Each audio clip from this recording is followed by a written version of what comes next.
जिस तरह की खबरें आ रही थी कि अब मायावती जी को राष्ट्रपति और या उपराष्ट्रपति बनाने की इनाम भी मिल सकता है भाजपा को जिताने का। अब एक वीडियो हम आपको दिखावें। 300 करोड़ में 50 सीट का समझौता हुआ कि सिंबल आपका होगा, प्रत्याशी हमारा, और कोऑर्डिनेटर तय कर रहा है उसका। वो क्या कहते हैं, वीडियो वायरल हो रहा है, उसकी फ़ोटो है, उसको तो नकार नहीं सकता ना, ऑडियो तो है नहीं, वीडियो है उसका। कोऑर्डिनेटर बैठ करके बाकायदे बात कर रहा है, उसको रिकॉर्डिंग भी हो रही है, वीडियो बनना हुआ है। ये क्या है? और ये बात चर्चा में क्यों उठ रही है कि मायावती जी राष्ट्रपति और उपराष्ट्रपति बनने जा रही हैं? एक बयान आपका और वायरल हुआ था कि 10 मार्च को 10 बजे गाना बजेगा चल सन्यासी मंदिर में। क्या हुआ उस गाने का? क्या एफएम सिग्नल नहीं मिल पाया कि कैसेट फंस गई? नहीं, कैसेट नहीं फंसता है, न सिंगल।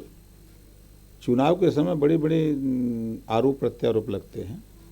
मतदाताओं को संतुष्ट करने के लिए, अपने पाले में लाने के लिए बहुत सी बातें बोली जाती हैं। जैसे हमारे देश के प्रधानमंत्री जी ने कहा कि जो अन्ना पशु हैं हम उनसे रोजगार देंगे।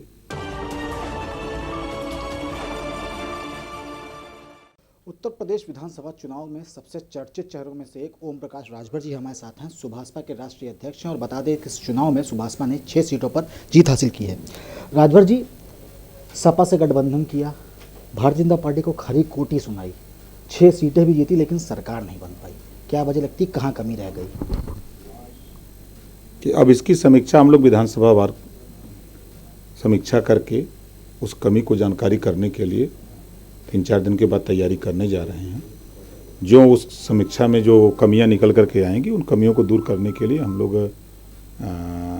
फिर रास्ता जो है तय करके हम लोग काम पे लग जाएंगे। एक वीडियो आपकी आई है जिसमें आपने कहा है कि भाजपा में वोट ट्रांसफ़र हुआ है, बसपा का और कांग्रेस का।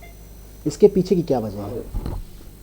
देखिए, बहुजन समाज पार्टी, उसका मूल वोट 22%, जिसको आप भी जानते हैं, हम भी जानते हैं। आज वो 12% वोट पा गया, 10% वोट कहाँ गया? और जो 4-4 बार सत्ता की पार्टी रही हो, राष्ट्रीय पार्टी हो, 1 सीट, और वो भी अपने गुडविल पे जीता है।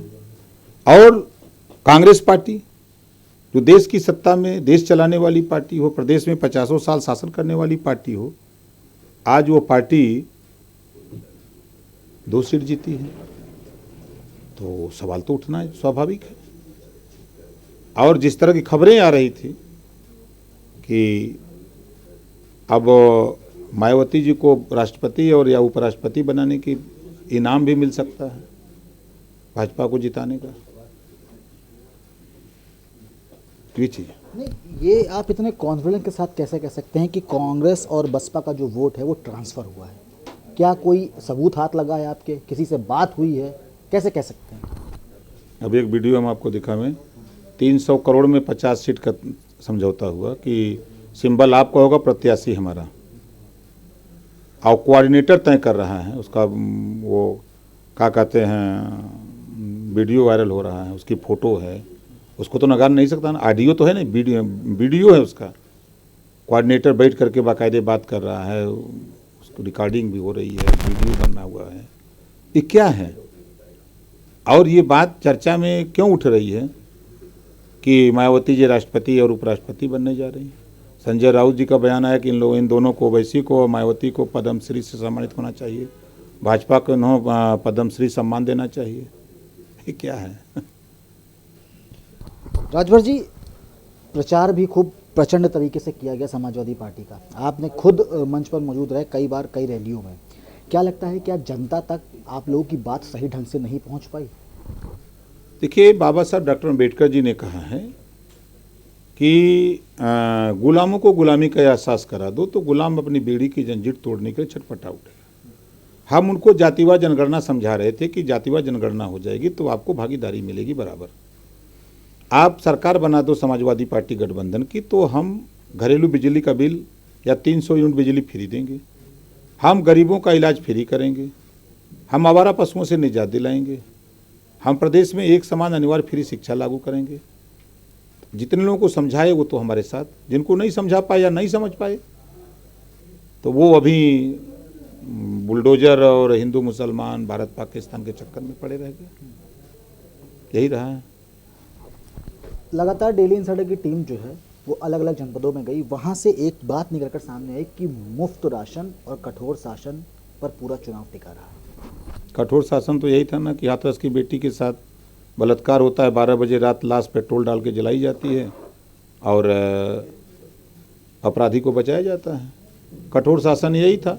वादा का एसपी जो रंगदारी टैक्स मांगता है पंडित जी से, 1 महीना दिए, दूसरे महीना नहीं दिए तो गोली मार दिया, 1 लाख का इनामी उसको घोषित करके आज भी फरार है, गिरफ्तारी नहीं हो सकती उसकी। बलिया में पाल की हत्या होती है, अपराधी जीप में बैठा के कुछ दूर जाता है, फिर लखनऊ से दिल्ली से पहुंच जाता है कि छोड़ दो उसको, अपराधी को छोड़ दिया जाता है। गोरखपुर में होटल में पैसा नहीं दिया तो मार दी जाती है, गोली मर जाता है। अब तो आज कल का मैंने एक वीडियो देखा हूँ, बड़ा मुझे आश्चर्य लग रहा है। एक लड़के को बहुत बुरी तरह मार रहे हैं, जान से मार दे रहे हैं। जब वो मर जा रहा है तो मरने के बाद उसके ऊपर चढ़ करके कह रहे हैं कि मरा कि नहीं मरा, तो करा के मर गया तो जय श्री राम का नारे लगा रहे हैं। अभी वीडियो में आपको दिखा दें, मैनपुरी घटना है, एक साक के बेटे के साथ ऐसा सलूक हुआ है। क्या है ये? यही राम राज है। जय श्री राम भगवान के नाम को भी कलंकित क्यों कर रहे हो भैया? कम से कम उनको तो भी ऐसी घटनाओं में इन्वॉल्व ना करो, उनको रहने दो। एक बयान आपका और वायरल हुआ था कि 10 मार्च को 10 बजे गाना बजेगा चल सन्यासी मंदिर में। क्या हुआ उस गाने का? क्या एफएम सिग्नल नहीं मिल पाया कि कैसेट फंस गई? नहीं, कैसेट नहीं फंसता है न सिंगल। चुनाव के समय बड़े बड़े आरोप प्रत्यारोप लगते हैं। मतदाताओं को संतुष्ट करने के लिए, अपने पाले में लाने के लिए बहुत सी बातें बोली जाती हैं। जैसे हमारे देश के प्रधानमंत्री जी ने कहा कि जो अन्ना पशु हैं हम उनसे रोजगार देंगे। साइकिल पे बम बांधा गया, बम फट गया। अब ये सब प्रधानमंत्री के मुख से नहीं शोभा देता, लेकिन उन्होंने इस बात को बोला। तो चुनाव में बहुत सी चीज़ें बोली जाती हैं, चुनाव बाद सब खत्म। चलिए, चुनाव बाद सब खत्म है। एक चीज़ और आपने बोली थी कि 10 मार्च को 10 बजे जो भारतीय जनता पार्टी के सहयोगी निषाद पार्टी, उसके राष्ट्रीय अध्यक्ष डॉक्टर संजय निषाद गमछा लेकर अपने आंसू पोंछेंगे। आज तो उनके कार्यालय में होली चल रही है, खुशियाँ मनाई जा रही है ना। जिन मुद्दों को लेके गए हैं आप देख लीजिएगा। मैं फिर कह रहा हूँ, 17 दिसंबर को जो रमाबाई अंबेडकर पार्क में आरक्षण के मुद्दे पर बुलाया गया था, 5 साल बीत जाएगा, आरक्षण नहीं मिलेगा। आज मैं फिर कह रहा हूँ, 5 साल बीत जाएगा, आरक्षण नहीं मिलेगा। तब क्या करेंगे? वो अनुसूचित जाति में शामिल करने के अब तो डबल इंजन की सरकार हो गई फिर ना।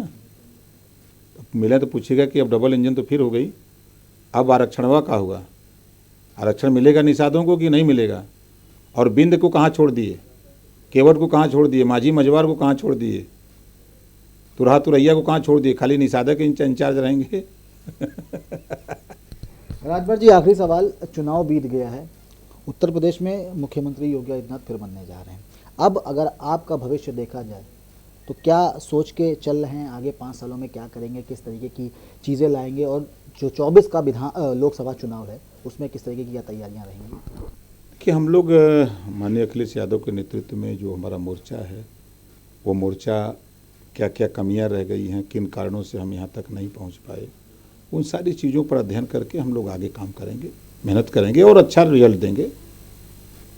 बिल्कुल। तो ओम प्रकाश राजभर जी हैं, जिनका साफ तौर पर यह कहना है कि हार गए कोई बात नहीं, लेकिन अब समीक्षा करने की बारी है, समीक्षा की जाएगी और देखा जाएगा कि आगे आने वाले चुनाव में बेहतर परिणाम किस तरीके से लाए जा सकते हैं। रुचंस बाबूलाल के साथ अभिषेक पांडे, डेली इंसाइडर, लखनऊ। यूपी और देश दुनिया की तमाम ताजा तरीन खबरों के लिए आज ही गूगल प्ले स्टोर से इंस्टॉल करें हमारा तेजी से उभरता न्यूज ऐप डेली इंसाइडर।